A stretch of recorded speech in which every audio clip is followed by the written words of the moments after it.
The Giants lost to the Eagles on Sunday. They also lost running back Cam Skattebo for the season. They dropped to 2-6 for the third consecutive season. And there are all types of viral videos all over social media from the Giants' in-game performance and also Giants legend Carl Banks. So we're going to dive into all of that in today's Blue Rush. But first, let's bring in our co-host for today. We got Super Bowl champ David Tyree and, of course, Giants beat writer for the Post, Paul Schwartz. All right, fellas, things look like they're getting ugly fast again on the field, and a lot going on in the social media world. Paul, I'll start with you. How's it going? Glad you made it safe back from the link. You were at the link. We watched it on TV. So I guess kind of give us your thoughts, and we'll take it from there, and we'll add on. Well, I was at the link and it looked a lot like the previous 12 games I saw at the link, right? That's 13 straight.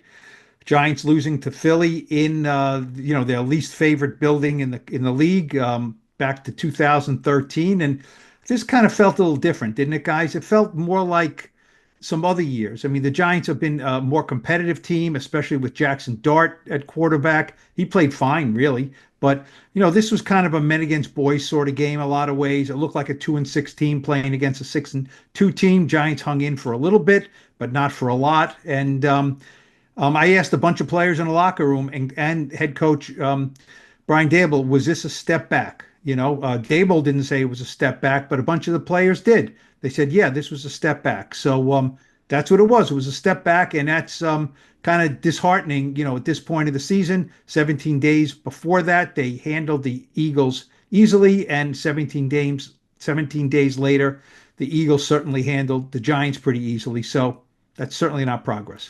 DT, I thought the Saints game would be considered a step back, especially coming off that Chargers win. Coming off of the loss, the type of loss to the Broncos, would you call this a step back as well? And let's get your thoughts on the game. It is a step back, and primarily because they were not able to sustain some of the energy. And I think when you consider, of course, which I'm sure we'll talk about, the Skattebo injury, I think this is a organization that does not possess enough emotional resiliency. So when injuries hit, it's a devastating blow, and it's like a recurring trauma that says, here we go again. And sadly, from Micah McFadden on to Darius Slayton, on to Malik Neighbors, and now Cam Skattebo, and mounted on top of defensive meltdown back to back, I think they're at their breaking point. Doesn't mean that there's no more resilience to and nothing that can be kind of like if you want to call it conjured up. But I think that step back was from that. We saw a fight all the way through the collapse in Denver, and we didn't see that kind of resolve down at the link. DT, to kind of piggyback off of what you just said, like the team is kind of leaning toward their breaking point. That Skattebo injury, I felt like broke the entire fan base. Because you mentioned Malik Neighbors going out, he was exciting. Everyone was behind him, unretiring Flattery's number, and all the dancing and everything that he brought, the Odell-esque type vibe that he brought. He went down. That hurt the fan base, because it's like, all right, where's that going to come from? Then all of a sudden, here's this spark of hope in this little pit bull that's running through people going, whoa, in the middle of press conferences and media availabilities, Paul.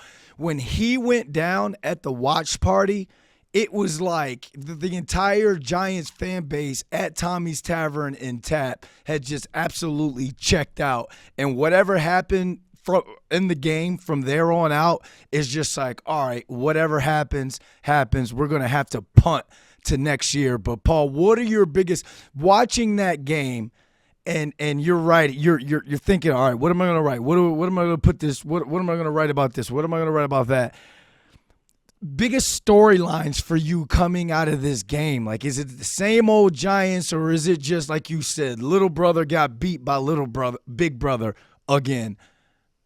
Well, I don't want to sound too cold-hearted. I mean, it affects us up in the press box when you see that. You know what I mean? I mean, I'm not, look, you guys are both, I remember being on practice fields in Albany watching practice, and some poor bastard goes down, right? And the coach kind of looks over, trainers are around them, and he goes, all right, everyone, field two, right? the whole practice just moves to the next field, and it's like, it's like you're leaving the scene of the crime, and that's what you guys are trained to do. I get it. You're not going to stop practice. It's a sick feeling when you see players kind of look and then they move to the side, they take a knee. I mean, it's so I, it, that the Skattebo thing is tough. That's a tough one, and Rob's a team of a terrific young player and a terrific presence. Brian Daboll said, the day after the game on Monday, he said today that he got a text from Skattebo at like 4:08 a.m. this morning. Who knows what kind of painkillers were going through his system at that point, and he wasn't sleeping because he did have surgery in a hospital in Philadelphia Sunday night. That's the kind of he was texting his head coach, and we asked Daboll, what was it about, and he goes, "Oh, he was scat being scat," which means I'm sure it was irreverent and upbeat and trying to be funny and inspiring because that's what he is. So that's a tough, and I know there's resiliency and things like that. I would ask you guys. I mean, you guys have been on the field when this happens. It can't be easy, right? It can't be easy to just move on when one of your brothers down there is down and his ankle's pointed the wrong way, or his leg is pointed the wrong way, or in Richie Seubert's case, his leg is shattered. And I mean, let me ask you guys. You guys are on the field. How do you do that? Okay, look, you got to be resilient, but you're human beings also. It's kind of hard. DT. Yeah, I certainly agree 1,000%. There's the immediate reality of injury. It's kind of like a quickening. It's like a flash. Like, man, this is real. This is real marbles. And I think there's two elements to it. There's a friend, maybe a few more elements than two. There's a teammate, and then it's also who got injured, right? And what do they mean to your team? In practice, you always have this air of hope. I think athletes are trained to think positively, believe positively, expect the greater results, get back as soon as you can. But I think when you're talking about this particular injury in of itself, and you actually know the state of your team, you know that you need playmakers to give yourself a chance. You know that the state of your social emotional well-being is based on a strong performance, and because of the 6 days that you put the 6 days of work that you put in to get to this one moment. And so I think where the Giants, when we talk about the collapse, is it was the central playmaker to this New York Giants defense along with New York Giants offense. And that's what makes it so overwhelming, where you see Darius Slayton come to the sideline slamming the helmet, where you see Jackson Dart, like, man, what else can go wrong? So all injuries are certainly devastating, but yeah, when you lose your neighbors and you lose the Skattebo, it just makes you feel like the world is against us. But again, there's hope. You go back to work on Monday morning and you cheer your guys on. And the Giants have to figure out a way to be not just resilient, but to prove that they're professionals. And I think that's the centerpiece. And it was great to see some call outs and some checks and get sober about, hey man, this is not good at all. Who are we? Cup check again. Oh, we definitely going to go to them cup checks. We're definitely going to talk about those in a little bit. But Paul, when you ask us from a player standpoint, from a coach's son and player standpoint, I kind of got numb to those type of things. Like, I've seen it since I was a kid, and my dad taught me how to handle that emotionally, because I remember like the Chris Hovans and the Chris Canty. My dad coached Chris Canty at UVA, probably one of my top 5 players that he's ever coached. My dad talked him into kind of staying his senior year, and he blew that knee out. I guess it was a game against Georgia Tech, I believe. And he went from being a pretty much sure thing first-round draft pick to third-round draft pick. And I remember watching him lay there, and I'm in high school at the time, and I'm like a ball boy, and I'm almost ready to cry.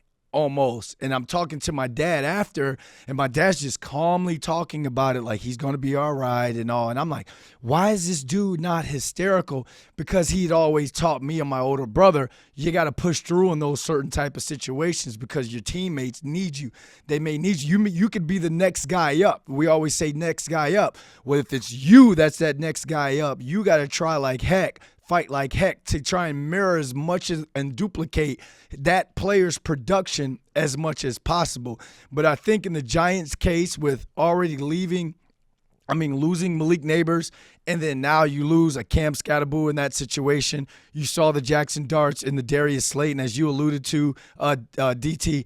it goes back to that movie The Waterboy when they realized they weren't going to have Bobby Boucher anymore, and the dude goes, "Oh no, we suck again." And I believe that's how deflating it was for the team at that time, because you like, all right, no disrespect to Motor Singletary and Tyrone Tracy Jr., but this kid had the it factor right now. He was the hot one at the time, and that was the guy. Even though being a rookie, he was the guy that we were going to lean on for some elite level production. And it just was like, all right, I know we got to move on, but at the same time, it's like, why is this happening to us again? Defensively, cup check. We definitely need to talk about this now, because there's all type of viral videos about this team that's circling around the web. People talking about the defense.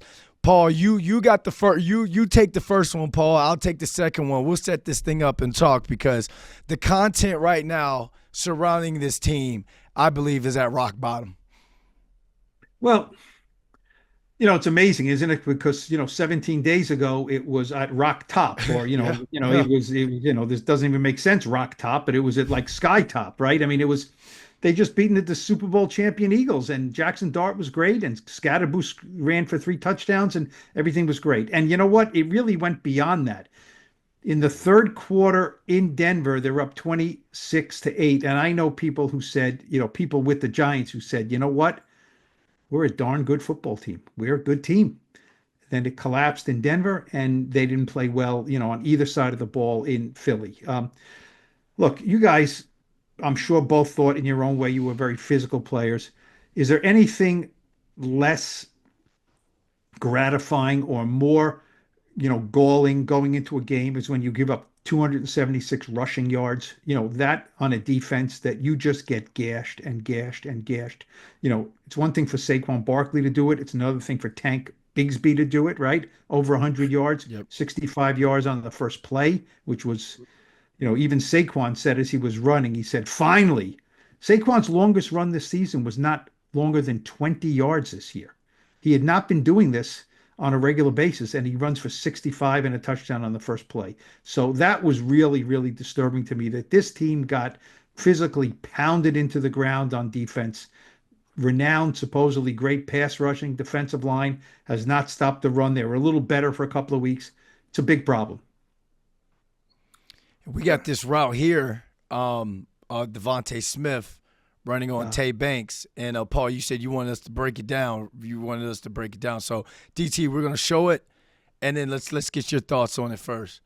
Oh man, I got a few of them there. We talk about this, obviously one of the smaller receivers, but nothing short of lightning speed and quickness at the top of this route. The sad part is it's a teach tape for Deonte Banks, because everything is built off getting vertical, right? So I can talk about the receiver. What you're looking to do is get this guy believing that you're running to go. And I mean, I have a difficulty looking at, as I watch this play, why look now? Like, so and obviously we probably see some technique at the top of the route where it could be a subtle hit push to gain a little extra separation. But obviously this is really difficult for Deonte Banks, difficult for his journey, and this is where he's supposed to make his bread and butter in press coverage. But you see, you know what? I'm getting out of Dodge, because this guy, I can't have him beat me deep. But man, that looks clueless at the top of the route. And, win Deonte Banks. Not what you're looking for from a guy that you drafted to be aggressive, press, physical corner at a guy who's 165, 170 pounds in the National Football League. Yeah, I thought it was, like you said, it was teach tape by Devonta Smith. There's a reason why he was a wide receiver and won the Heisman in college. He's a first-round pick. But that's what we call good on good right there. First-round pick versus first-round pick. My rookie year, that would be like Steve Smith, even though he was a second-round pick, versus Aaron Ross when we were in rookie camp. That's that matchup right there. Devonta Smith does a great job. He could be a used car salesman the way he sells his eyes, sells that go route down the field. But it's opportunity right there, DT. You know what the fan base thinks of you. You know what your coaching staff kind of thinks of you. You were benched last year. Paulson Adebo is down. Cordell Flott has absolutely taken that competition away from you. Now you get your opportunity, because Adebo's down, and you got to win on that. You got to win there if you're Tay Banks. So that's unfortunate just watching that, but that is one of the many videos that are circling around the internet right now. Social media. Go ahead. One other thing, Brandon. Situational awareness, right? It's 3rd and 4. It's 3rd and 4. Devonta Smith literally runs right by the flag, the stick, right? Yep. So, you tell me, David, you're running. It's 3rd and 4. Okay, now he can run. He can break it deep. I know you're allowed to throw the ball deep on 3rd and 4, but it is 3rd and 4, and Sure. Deonte Banks looks like he has no. It's like literally saying, if you want the first down, take it. Well, how many accolades would you have got if you're lining up wide left and that is the coverage you're getting on 3rd and 4? This shows a lack of trust and a lack of confidence on behalf of Deonte Banks, and that's really everything it takes to play the position at corner, right? And he's a talented, extremely overwhelmingly talented corner, great speed, great physical traits, but he doesn't trust what he actually sees. And at the end of the day, he's on top. He's in great position. All you actually have to do is now run and respond. You're in the hip of the receiver. He was never in a position where he had to panic. Trust your technique, trust your skills, your ability, and trust that you were drafted in the same position, same round as this talented receiver that you're up against, and he lost the battle. And I think that means what I'm afraid that this guy's going to beat me deep, and that's what we're depending on. That's just not what you want to see from a guy who's getting every redemptive opportunity to demonstrate that he can play against top-tier talent in the National Football League. Yeah, I wanted to see him squeeze him a little bit more. You had the sidelines your friend. Jalen Hurts was going to have to drop it in a bucket right there if he was going to throw that go route. So you were in good position to actually play the go route. Now squeeze it because of what you said, Paul, situational awareness there. And that was the route of choice that game. They kept running those stop routes over and over and over again. Now let's go to one of the videos from the fallout of that game, because it wasn't just the passing. Jalen Hurts, obviously 15 of 24 touchdowns there. But you mentioned it, Paul. It's one thing to run for 100 total yards in one football game, but have 2 running backs to rush for over 100 yards is what the kids call diabolical. Carl Banks, Giants legend, had some words for Dexter Lawrence in his podcast. We'll check that out, and then DT, you come out and respond to it. Dexter Lawrence,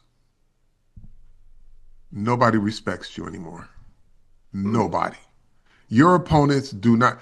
The pre-injury Dexter is not there in their heads. They don't respect you. And there's a difference. You're on the field. They're blocking you with a 9-year backup center. You're not making a difference. The old Dexter would. Okay?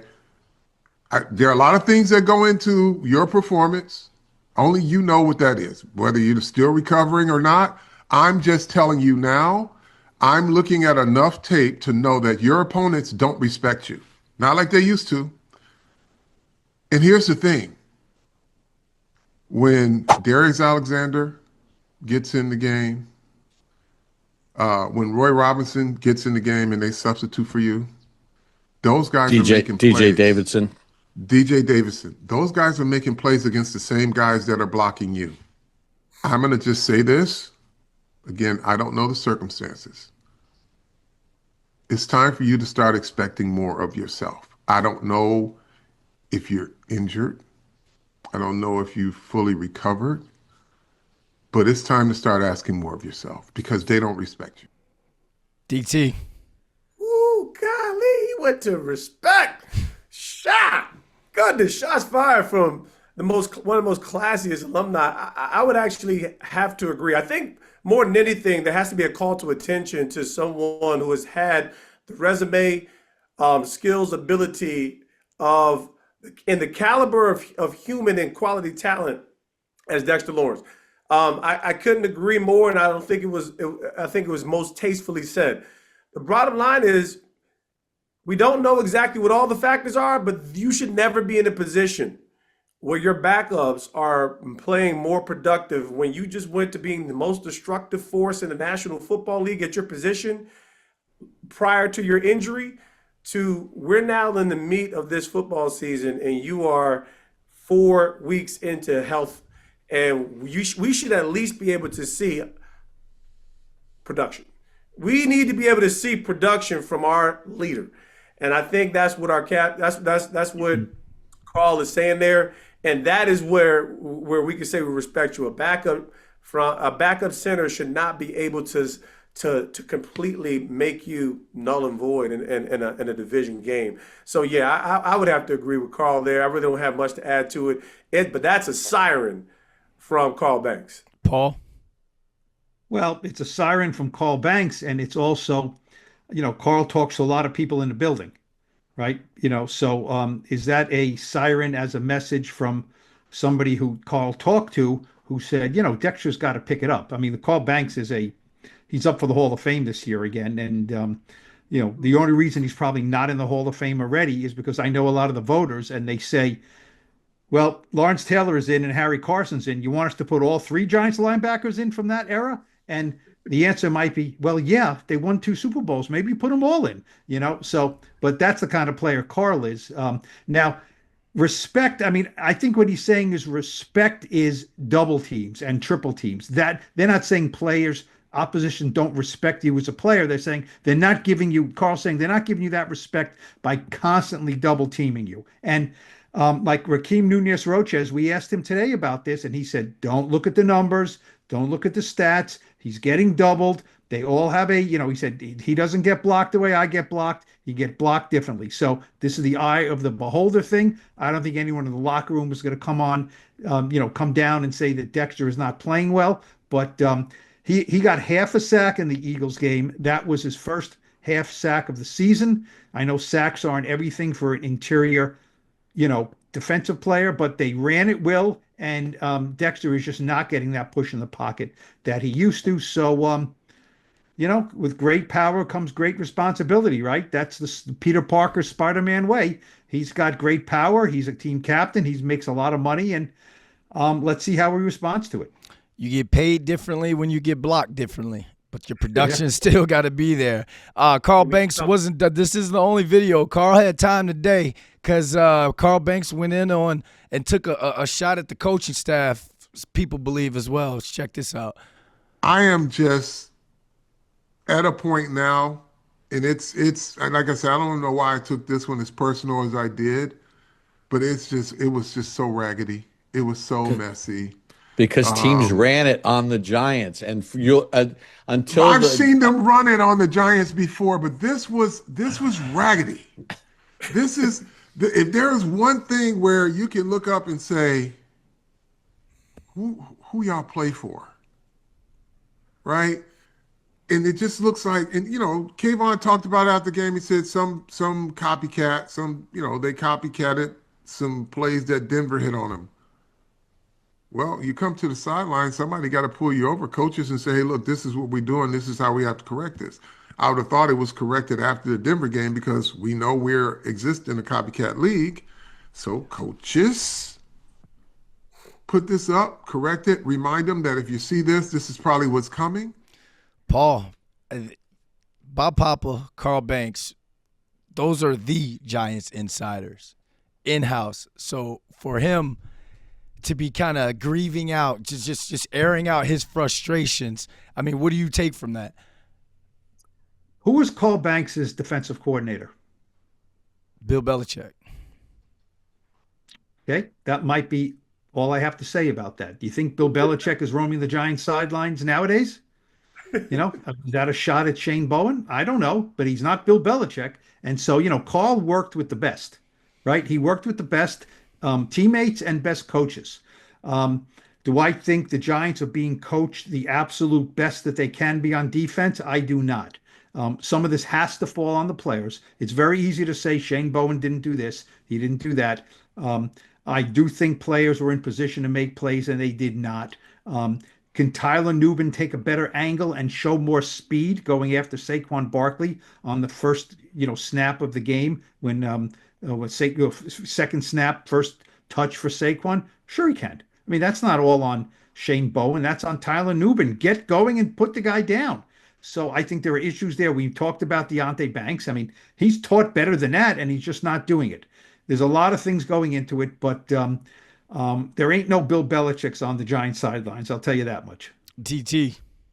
Yeah, I think this is sadly there's a rip in the fabric, right? There's a belief problem, and I think once we see the Brian Burns meltdown, this all trickles over because that's how dissension actually works within the locker room. When you no longer cease to believe that the people who are putting you in position to make plays, whether I don't believe in the system, I don't believe the guy knows what he's talking about, and I think that is the breakdown eventually happen, right? When we start to see this and people begin to express their distrust, does everybody kind of like clean the slate and go back to work? Yeah, but it actually bleeds through in your ability. There's always going to be an element in sports where I'm going to do this because I really believe this guy. I believe he has my best interest, and these are the internal mechanisms of culture of championship football. And there's been a rift and a divide, whether it's Dable, whether it's Shane Bowen, and then it bleeds into the players' playmaking ability. And obviously, when you look at the depth of the roster, yeah, first team looks good. But once it's just a meltdown. I think we're at that stage. And again, is there room for some recovery? Of course it is. These are men who have skills and abilities, and they have to repatch this thing to the extent where hopefully it doesn't fall through the roof and we start to become a week after week shame fest. The translation I got from what he said, he and Papa Paul, you were there on January the 6th, 2025, when John Mara said, "I'm tired of watching teams run up and down the field on us." That's what I heard right there, and it's something that not only Mr. Mara but Carl Banks and the franchise and the fan base was tired of seeing that in some of these losses as well. Final thought, y'all. We got one more thing. I got a stat for you guys that I saw on the internet today, and then I'll get both of your thoughts on it so we can wrap up.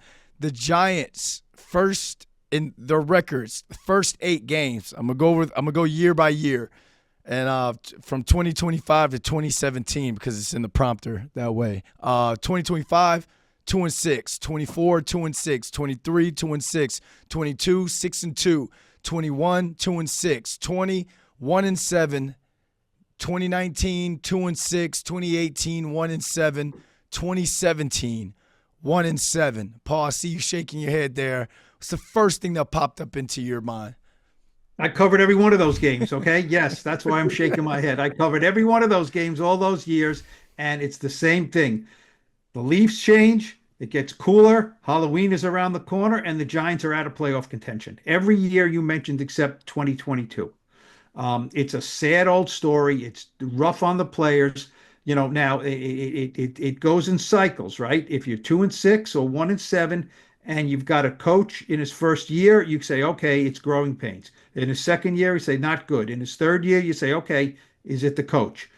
So this is a coach, this is a staff since 2022, the year that they were in contention. So it's bad, different quarterbacks, different coordinators, different everything, different head coaches, different players, but the same old results. So, look, ownership, everybody has taken a long, hard look at this. They're at their wits' end to figure out why it's 1-7 and 2-6 almost every year. Should they be 2-6 this season? Well, they should have beaten the Broncos. They certainly could have beaten the Cowboys. But you know what? You guys played a long time.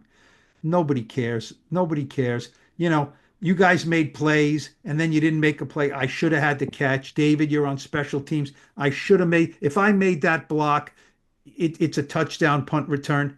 You didn't make it, right? And I know, you look at it and you try to correct it, but either you make it or you don't. And they're not making enough things happen. So, we've been here before. DT. Yeah, we're going to get prepared for a lot of goose and goals this week because, obviously 49ers coming in. When I really look at it, I think we've gotten to that point already, 2-6, and it gets down to what is the identity shows that we no longer have motivation in relation to the possibility of attaining success. And this has not been a disciplined football team. So we talked about the lack of continuity, and I think we had one game where all three phases of this football team actually came together. And since then, we've actually, since Philadelphia, it's been a colossal collapse. So, happy Halloween to all the listeners, but, get ready, get your mask on, get your bags. I hate to be, negative Nancy, or whatever you want to call it, but it hasn't been a positive disposition because this team is not a disciplined team. They say discipline trumps motivation. Well, damn, we lost motivation. We haven't been disciplined. What is going to bring this outfit together for the New York Football Giants for them to have a sense of dignity and self-worth? There's no more tricks to pull out of this Halloween bag, and it ain't looking sweet. So let's figure out how we're going to sustain something to actually have a reputation that is worthy and honorable of the city. Just go ahead and end on that one, man. I appreciate you guys giving your raw, unfiltered thoughts. We'll see you guys Thursday for the Blue Rush preview show. For David Tyree, Paul Schwartz, I'm Brandon London. Thanks for hanging out with us.